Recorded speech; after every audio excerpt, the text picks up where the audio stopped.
오늘은요, 죄에 대한 바른 이해라고 하는 제목으로 말씀을 드리려고 합니다.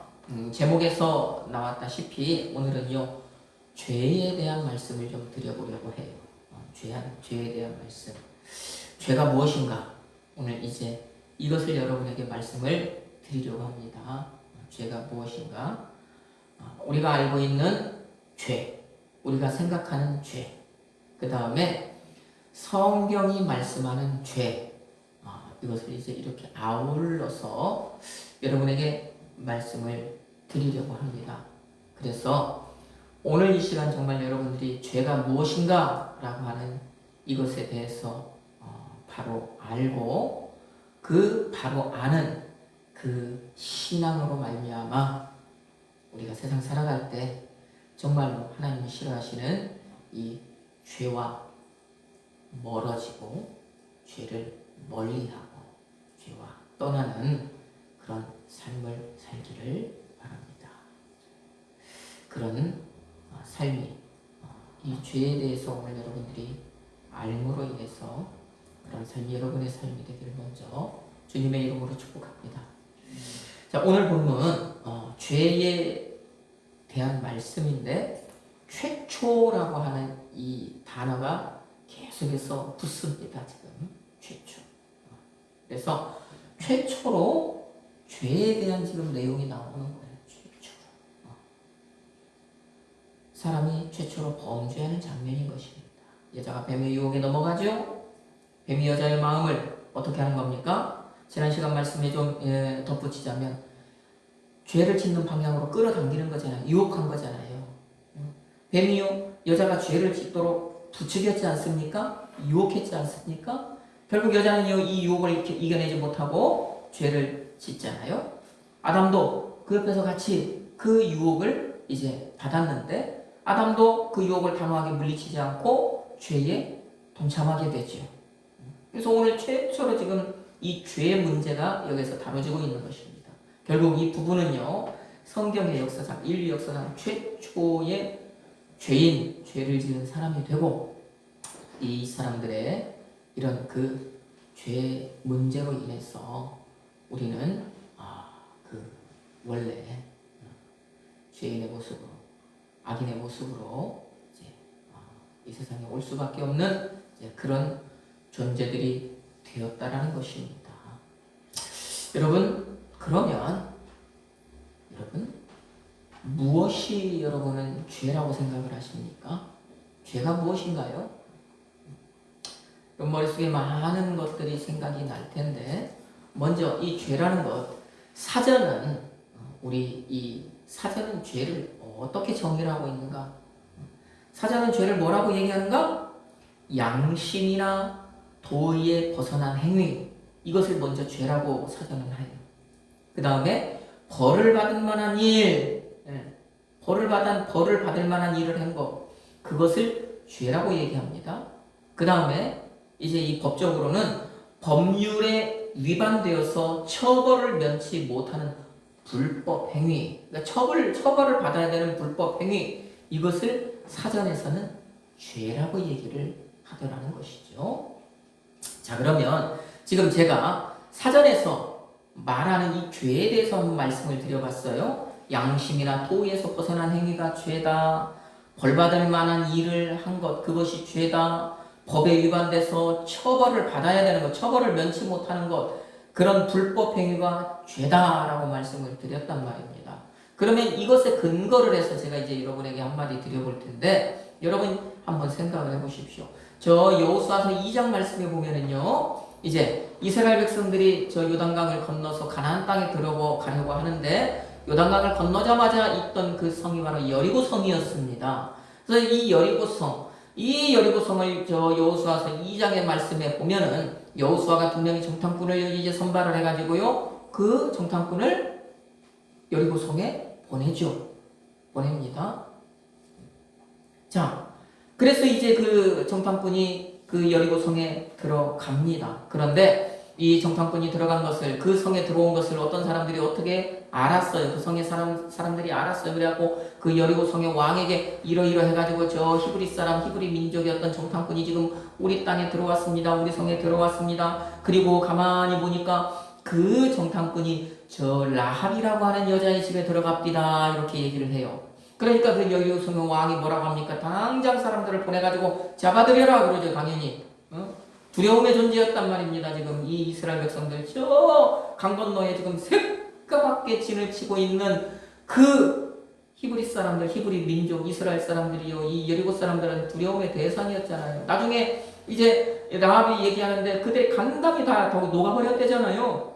그런 상태에 있으니까 정탐꾼이 들어왔다는 그 소리에 화들짝 놀래가지고 지금 이제 라합의 집에, 라합의 집에 사람을 보내는 거예요. 그래갖고 라합에게 뭐라고 얘기해요? 내놔라 그러잖아요. 내놔라.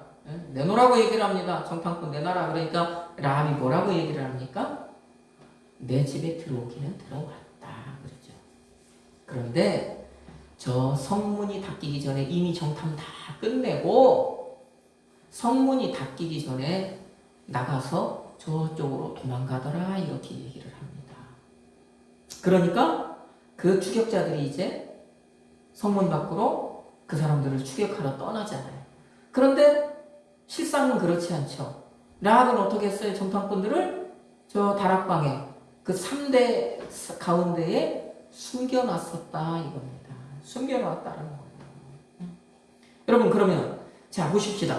이렇게 거짓말로 정탐꾼들을 살린 라합은 이 정탐꾼들과 어떤 이제 약속을 합니까? 어떤 그 약조를 맺습니까? 성이 멸망할 때, 여리고 성이 멸망할 때 자기와 자기의 가족과 자기 어떤 친척들, 하여간 자기와 관련된 모든 것들 살려주기로 정탐꾼들과 약속하지요.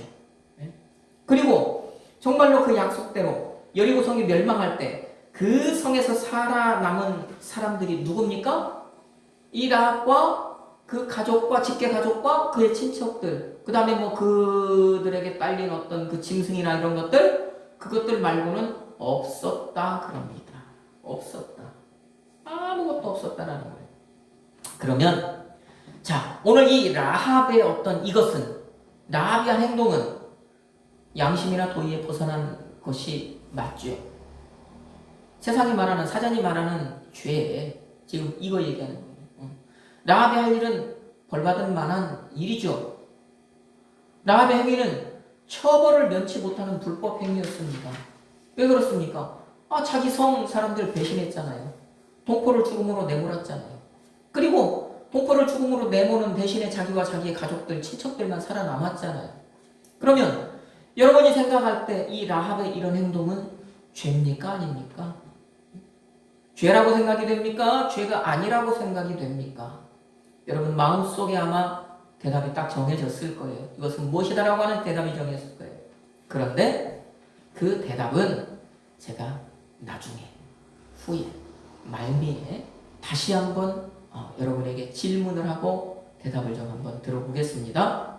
자, 죄에 대한 말씀 이렇게 지금 계속이 되고 있는데 그러면 성경에서는 이제 죄락을 뭐라고 얘기를 하느냐? 우리가 가지고 있는 이 신약 성경에서 죄라고 하는 의미로 가장 많이 사용된 말이 어떤 말이냐면 하마르티아라고 하는 말이에요. 하마르티아. 가장 보편적으로 사용된 죄라는 의미의 말이 요 하마르티아예요. 그런데 이 헬라어 하마르티아라고 하는 말은 누가 만들었냐? 어떤 사람이 만들었냐? 저 기원전 그러니까 BC 384년에 태어나서 322년까지 이제 이 땅을 살았던 그 고대 그리스의 뛰어난 철학자, 우리가 알고 있는 아리스토텔레스라고 하는 사람이 이 하마르티아라고 하는 이 말을 만들었어요. 그 사람이 그 지은 책이 하나 있는데 시학이라고 하는 당시 어떤 문학에 대한 그런 얘기한 그런 책에서 처음으로 이 하마르티아라고 하는 말을 사용을 했어요.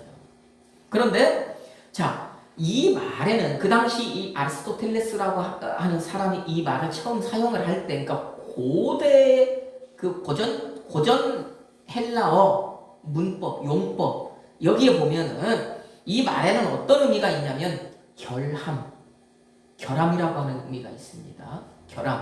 결함이라고 하는 거는 뭔가가 하나 나서 빠진 거잖아요. 뭔가가 하나 부족한 거잖아요. 그래서 결함이라고 하는 말, 다른 말로 하면 부족한 거예요. 그 다음에 무지입니다. 무지는 뭡니까? 모르는 거잖아요. 그런 의미로 사용이 됐어요. 그래서 이 하마르티아라고 하는 이 말에는 결함, 무지라고 하는 의미가 포함이 되어 있고, 그 다음에 이 아리스토텔레스는 이 말의 의미를 어떻게 정의를 했냐면, 이 결함과 무지로 인해서 미덕에 이르지 못하는 것이라고 이 말을 딱 정의를 했어요. 누군가에게 결함이 있어요. 누군가가 무지해요. 그래서 미덕, 어떤 아름다운 행실, 당시 사람들이 평가할 때, 판단할 때 어떤 덕스러운 행실 이런 걸 하지 못하는 거예요. 어떤 사람이. 자, 그거를 죄라고 정의를 딱 했다라는 것입니다. 이 말이 처음에 아리스토텔레스라고 하는 사람은 이런 결함이나 어떤 무지로 인해서 미덕에 이르지 못하는 것이라고 그 하마르티아라고 하는 말을 정의를 했는데, 이것이 이제 세월이 지나면서 몇백 년 이상 이렇게 세월이 지나면서 여기 이제 어떤 의미들이 더해지냐면 그 말 안에서, 그 원 의미 안에서 이 오중이라고 하는 제가 얘기하는 것은 무언가 이렇게 관역을 딱 명중했다라고 하는 말이 있잖아요. 명중에 반대인 말. 그러니까 명중하지 못한 것. 그래서 오중, 명중하지 못했다. 오중. 그 다음에 잘못. 그 다음에 실수. 이런 의미가 이제 거기에 더해지는 거예요. 제가 말씀을 드린 그 결함이나 그 다음에 무지라는 의미 안에서 그래서 실수, 어떤 잘못, 그 다음에 관역을 마치지 못한 것, 이런 의미들이 이제 계속 거기에서 이제 의미들이 확산이 되는 거죠. 그리고 이제 성경에서 사용이 될 때 이 말이 어떤 의미로 사용이 되냐? 죄라고 하는 말로 사용이 되는 거예요. 그럼 성경에서 이 말이 죄라고 사용됐다는 것은 지금 신약 성경이 지어져도 그 시대에는 이 말이 죄에 관한 말이 되었다라는 것이죠. 네. 여러분, 그러면 자, 이 아리스토텔레스라고 하는 사람이 이 하마르티아라고 하는 말을 정의를 할 때 결함이다, 그 다음에 무지다, 이거를 이제 죄로 정의를 한 거란 말이에요. 그 다음에 세월이 지나면서 잘못한 것이 죄다, 실수한 것도 죄다, 이렇게 이제 의미가 좀 확대가 되는 거죠. 그러면 당시 사람들은요, 뭘 죄라고 하는 거예요? 무엇도 죄를 포함을 시킨 겁니까? 결함이 있는 거. 다시 말하면 내게, 어떤 사람에게 뭔가가 꽉 차 있어야 돼요. 완전해야 돼요. 근데 완전하지 못하고 부족해요. 그러면 저 사람은 죄인이 돼요. 당시 사람들의 입장에서. 그 다음에 무지. 저 사람이 뭔가 지식이 좀 훌륭해야 돼. 지식이 많아야 돼요. 풍성해야 돼요. 그런데 무지해요. 지식이 부족해요. 그러면 그 사람은 죄를 짓는 거예요. 그 사람이 한 행동은 어떤 잘못을 저질렀다. 죄가 되는 겁니다. 그게. 그 무지로 인해서 뭔가를 잘못했을 때 죄다라고 얘기를 하는 겁니다.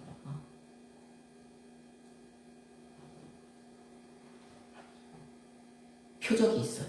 표적. 어떤 표적이 있다. 그런데 자, 힘이 부족하잖아요. 이게 결함 아닙니까?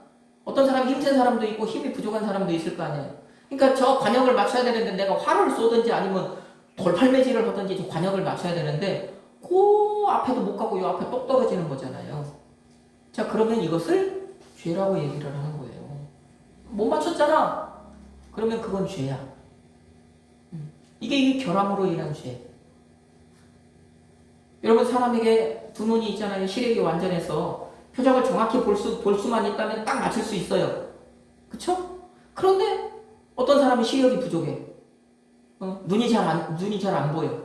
어떤 사람은요, 뭔가 하나가 완전하지 못해. 결함이 있어. 눈이 하나밖에 안 보여. 표적을 못 맞춰. 그러면 그 시대 사람들은 그걸 죄라고 얘기하는 거라니까요.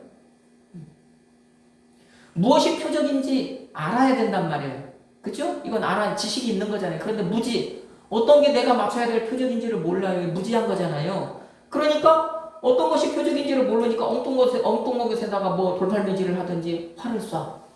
이거를 죄라고 얘기하는 거예요, 당시 사람들은. 이게 죄라는 것입니다.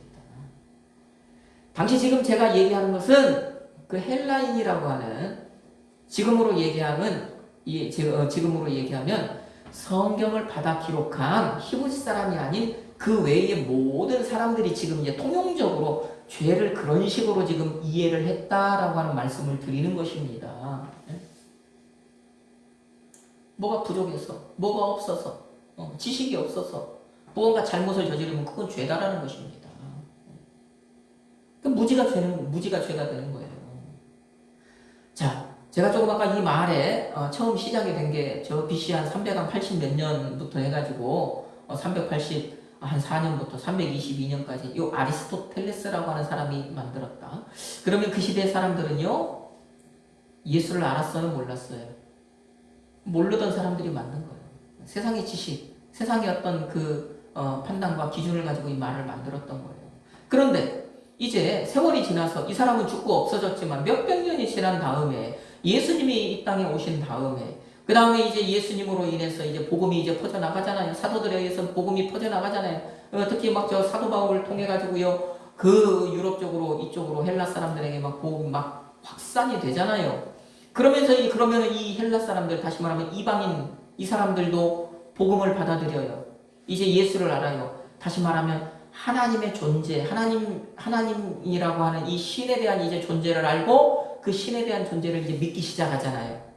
자, 그러니까 이제 그러면은 그때의 이 그리스도인이라고 하는 사람들은 그러니까 이 하마르티아라고 하는 이 말을 이제 의미를 좀 다르게 해석을 합니다.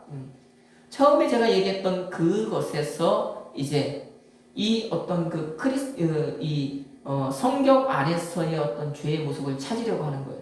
자, 그러다 보니까 이 사람들이 이제 뭐가 죄라고 얘기하냐면 하나님의 법을 어기는 것이 죄다라고 이제 이렇게 얘기를 하기 시작하는 거예요. 그래서 용어는 같이 씁니다. 하마르티아라고 하는 말은 같이 씁니다. 근데 하나님을 모르던 사람들은 내가 무지해서, 내가 몰라서, 내가 뭔가 부족해서, 내가 어떤 결함이 있어서 잘못을 저질러서 죄 이렇게 판단을 하는 것이고 예수 안에 들어온 그리스도인이라고 하는 사람들은 이제 거기에 더해서 하나님이 만들어 놓으신 법을 어기는 것 이것을 죄라고 이제 이렇게 생각을 한 거예요. 여러분 보세요.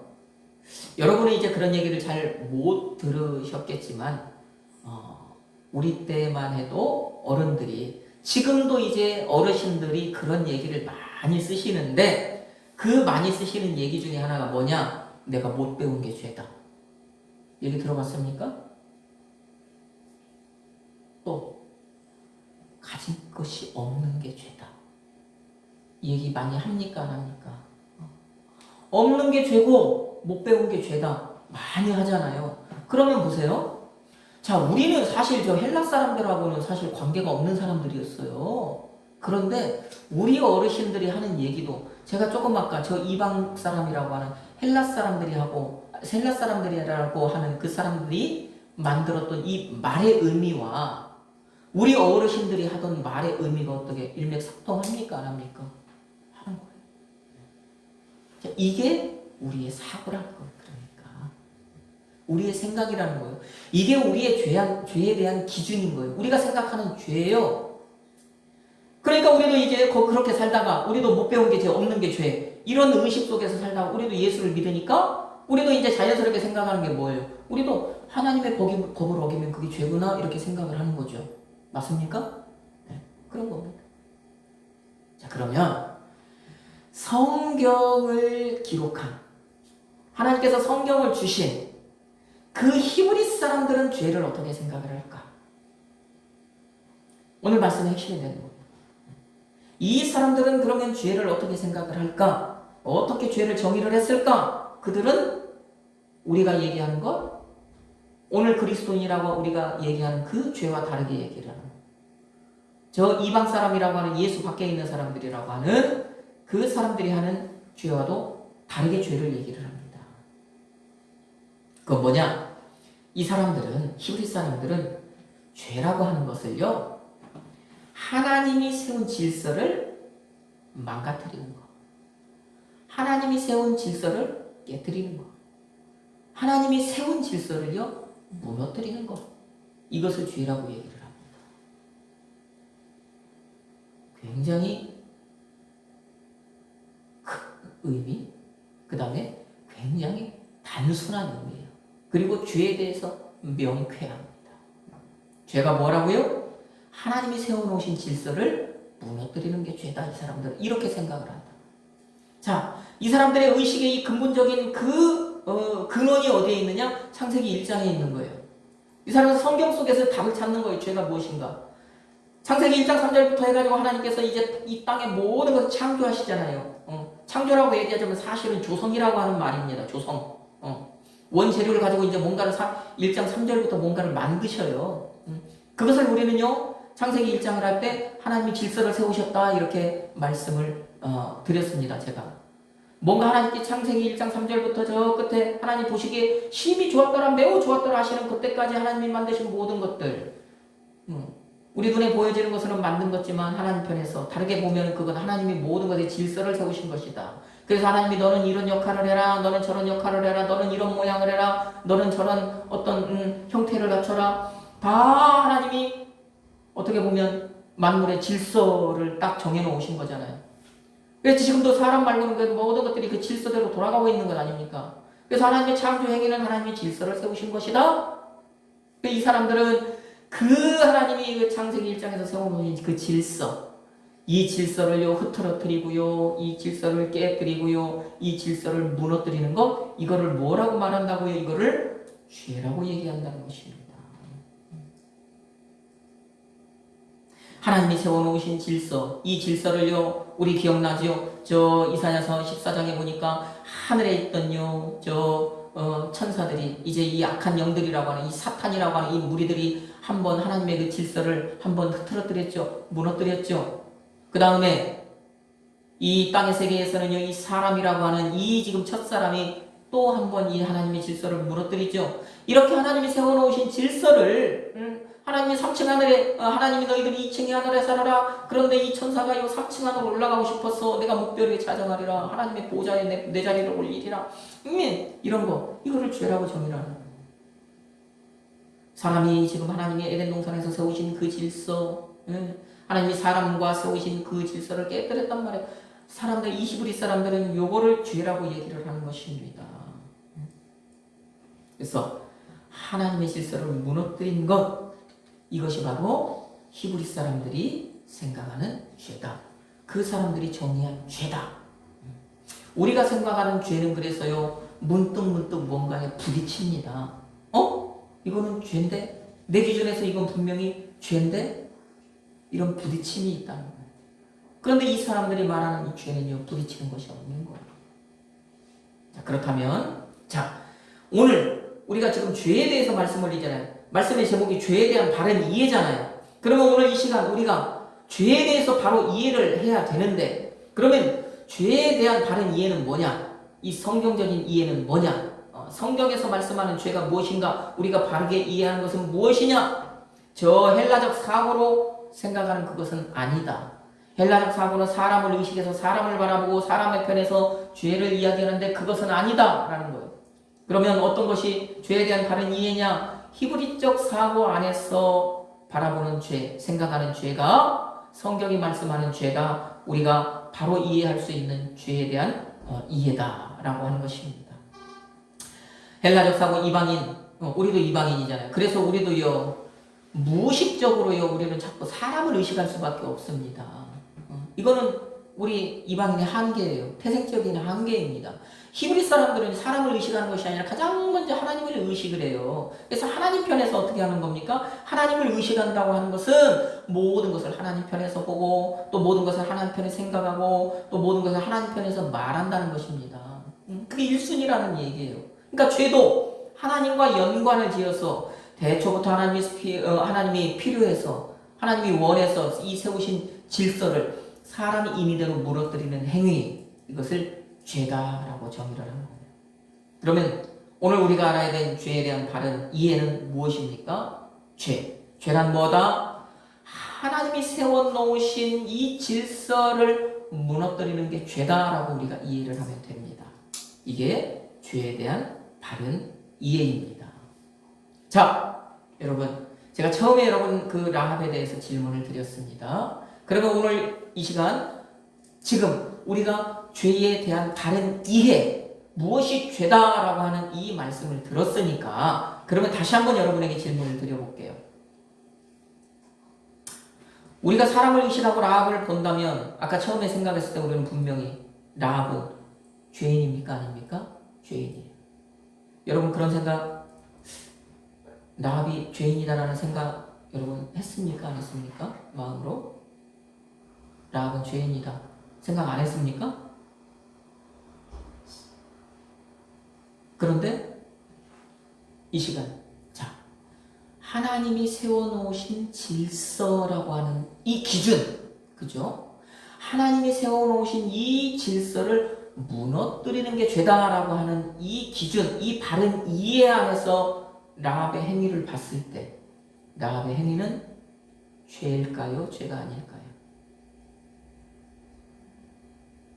죄가 아닙니다. 왜 그러느냐? 하나님이 세워놓으신 질서는 뭡니까? 이스라엘 백성들이 요단강을 건너서 가나안 땅을 들어가는 게 하나님이 세운 질서잖아요, 지금. 그쵸? 하나님 출애굽시킨 목적이잖아요. 또 하나님이 세워놓으신 또 하나의 질서는 뭡니까? 그 기존에 그 가나안 땅에 살고 있던 모든 사람들은 다 이방 우상 숭배에 물들었어요. 우상 숭배 안에 살고 있었던 사람들이에요. 그러니까 그 사람들은 어떻게 해야 되는 사람들이에요? 이미 다 멸절해야 된다. 너희와 섞이면 안 된다. 절대로 섞이면 안 된다. 뭐 쫓겨가든지 뭐 하든지는 모르겠습니다. 어쨌든 그 땅 안에 그 살고 있던 원주민 하나도 남아있으면 안 된다. 하나님 세워놓으신 질서잖아요. 그쵸? 자, 그러면 그 관점에서, 그 질서라고 하는 관점에서 라합의 행위를 봤을 때는 이 라합의 행위는 하나님의 질서를 무너뜨리는 행위입니까? 하나님의 질서를 유지하고 하나님의 질서를 보존하는 행위입니까? 하나님이 세워놓으신 질서를 보존하는 거죠. 유지하는 거죠. 이 관점에서 보면 라합의 행위는 죄가 아닌 것입니다. 라합은 범죄자가 아닌 거예요.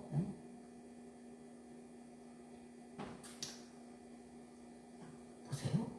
죄에 대한 이해가 어떠냐에 따라서 이 성경 속의 인물들의 어떤 그 행위가 우리 눈에 볼 때는 분명히 죄란 말이에요. 저 히브리 3파, 그쵸? 저 바로의 명령을 거역하고 살렸잖아요. 히브리 사람들, 애기들 살렸잖아요. 죽이라 했는데 살렸어요. 그리고 바로에게 가서 살린 것은 이제 뭐 그렇다 치지만 거짓말 했습니까? 안 했습니까? 거짓말도 했잖아요.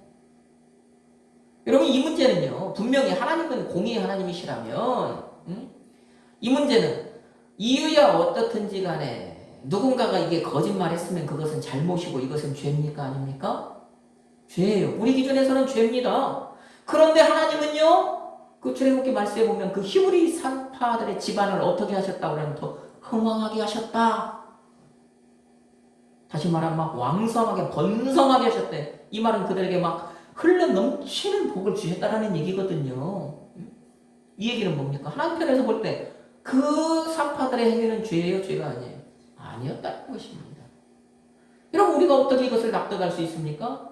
이걸 우리가 어떻게 수용할 수 있습니까? 하나님이 세우신 질서라는 관점에서 볼 때 이게 해결이 되는 거예요. 하나님이 세우신 질서는 히브리 산의 아이들을 살리는 것, 그렇죠? 그게 하나님이 세워놓으신 질서잖아요.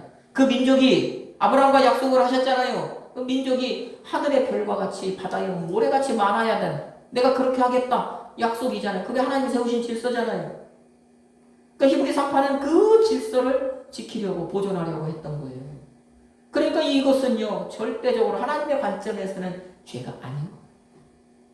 라합의 행위는요, 하나님 편에서 봤을 때는 죄가 아닌 거예요. 이런 난제들이 우리가 죄에 대해서 바로 이해할 때 이런 난제들이 해결이 되는 것입니다.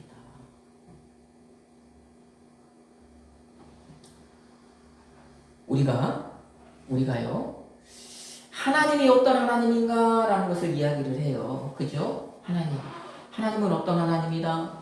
하나님은 여호와 이레, 모든 거 하나님은 준비하시는 하나님이다. 하나님은 치료의 하나님이다. 하나님은 어떤 하나님이다. 수많은 하나님은 어떤 하나님이다라고 하는, 하나님은 사랑의 하나님이다. 하나님은 긍휼의 하나님이다. 하나님은 은혜 주시는 하나님이다. 많은 이야기를 합니다.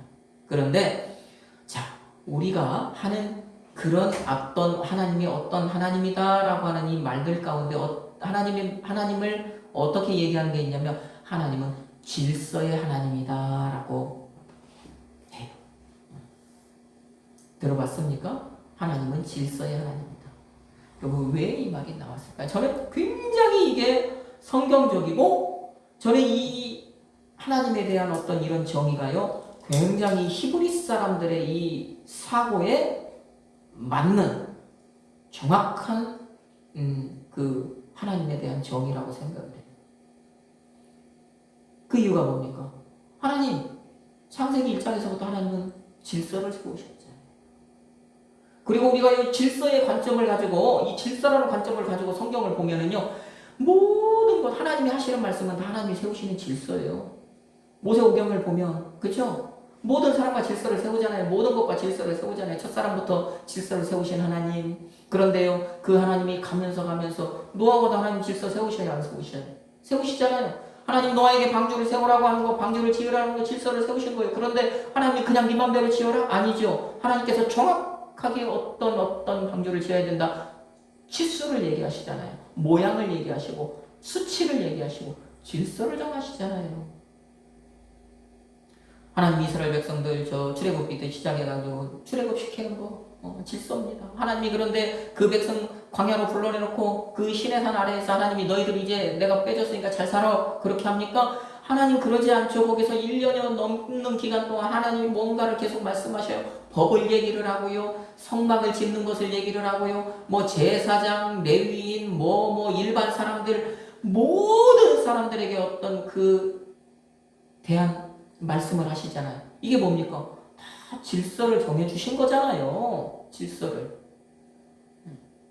그래서 하나님은 질서의 하나님이라는 거예요. 태초에 질서부터 세우셨기 때문이에요. 첫사람과도 에덴 동산에 질서를 세우셨어요. 노아에게 방주를 지으라고 할 때 질서 세우셨어요. 아브라함과 질서 세우셨어요. 다른 내용들 모세오경을 비롯 다른 내용도 다 질서 세운 내용이에요. 하나님은요 아주 작은 것 하나까지도요 하나님이 세우신 질서대로 하라고 하셨잖아요. 내가 너에게 명령한 대로 다 하라고 했잖아요. 그래서 하나님은 질서의 하나님이십니다. 그러면 하나님이 질서의 하나님이시라는 이 얘기는 다른 말로 하면 하나님이 세워놓으신 이 질서를 깨뜨리는 거 좋아하신다? 싫어하신다? 싫어하신다. 하나님이 세워놓으신 이 질서를 깨뜨리는 거 가장 싫어하신다라는 거예요. 이 말을 다른 말로 하면 하나님은요 죄를 싫어하신다는 얘기입니다. 하나님은 죄를 미워하신다는 거예요. 하나님은 죄를요 가장 싫어하신다는 얘기 아닙니까? 하나님이 세워놓으신 질서 깨뜨리는 거 가장 싫어하신다는 얘기는. 그래서 죄를 하나님은 미워하시는 거예요. 여러분 그러면 하나님께서 오늘 이 자리에 있는 저와 여러분 사이에는 질서를 세우셨을까요? 안 세우셨을까요? 성경의 모든 것에서 하나님이 다 질서를 세워놓으셨는데 하나님은 이 자리에 있는 저와 여러분하고도 질서를 세우셨단 말이에요. 그 첫 번째 질서가 뭡니까? 그 첫 번째 질서가 다른 게 아니에요. 우리가 예수를 그리스도로 믿고 그리스도인으로 살아가도록 우리가 질서 세우신 거잖아요. 우리 선택된 우리라고 하는 선택된 우리와 하나님께서 질서를 세우셨어요. 그 질서가 뭐냐면 우리가 예수를 주님이라고 부를 수 있는 질서를 세워주신 거예요. 우리가 예수를 믿을 때 너희는 이제 내 자녀다라고 하는 질서를 세워놓으신 거예요. 가장 크고 원대한 질서, 가장 기본적이고도 가장 핵심적인 질서 아닙니까? 이 질서 우리와 지금 세우셨잖아요. 자, 이 말 속에 그러면 이제 어떤 의미가 들어있겠습니까? 우리가 이제 예수를 믿음으로 말미암아 하나님과 어떤 그 질서 안에 들어갔다. 질서가 세워졌다는 거. 우리 하나님이 세우신 질서밖에 있던 우리에게 하나님이요. 우리에게 이제는 그 질서 안에 내가 세워놓은 질서 안에 있어라 이렇게 말씀하신 거잖아요. 우리가 질서 세우신 거. 또 하나님이 세우신 질서대로 우리가 예수 밖에 있을 때는 살았어요? 안 살았어요? 안 살았잖아요. 근데 이제 하나님께서 우리가 예수 믿는 그리스도인 되었을 때 이제는 내가 세워놓은 요 질서 안에서 어떻게 해요? 질서대로 살아라 이렇게 우리가 또 질서를 세우신 거잖아요. 하나님이 가장 싫어하시는 그 질서 깨뜨리는 일 했단 말이에요. 우리가 예수 밖에 있을 때는. 그쵸? 외면하고 살았어요. 질서와 반하는 삶을 살았잖아요. 그 하나님과 멀어지는 삶을 살았던 거잖아요. 그랬던 우리가 이제 하나님과의 질서 안에, 하나님의 질서 안에 들어오니까 하나님께서 뭐라고 얘기해요? 깨뜨리지 말고 이제는 그 질서를 지키는, 보존하는 삶을 살아라 이렇게 하시는 거예요. 우리가 예수를 믿었다고 하는 이 하나님과 이 질서가 세워졌을 때 우리에게는 이런 부가적인, 우리가 생각해 볼 수 있는, 그 안에는 이런 의미가 있구나. 이제는 질서 안에 있어라. 질서대로 있어라. 질서를 이제는 깨뜨리는 것이 아니라 죄 짓지 말고 어떻게 해요? 정말 하나님의 질서를 보존하고 잘 지키고 하나님의 말씀대로 사는 거잖아요. 이렇게 살기로 지금 하나님은 우리와 질서 세우신 겁니까? 안 세우신 겁니까? 세웠다는 것입니다. 그럼 하나님의 질서 안에 있으라고 하는 것은 이제는 죄를 떠나라는 얘기잖아요. 하나님의 질서대로 살라고 하는 것은 죄를 이제는 좀 멀리 하라고 하는 말씀이잖아요. 하나님의 질서 깨뜨리지 말라고 하는 것은 다시는 죄의 길로 돌아서지 말으라는 얘기잖아요. 우리가 지금 이제 하나님의 질서 안에 있다라고 하는 이 얘기는 그래서 우리는 이제 죄인의 삶에서 멀어진 거예요. 그렇죠? 죄인의 삶 살지 말으라는 거예요. 하나님과 멀어지는 삶을 사는 것이 아니라 하나님과 가까워지는 삶을 사는 거예요.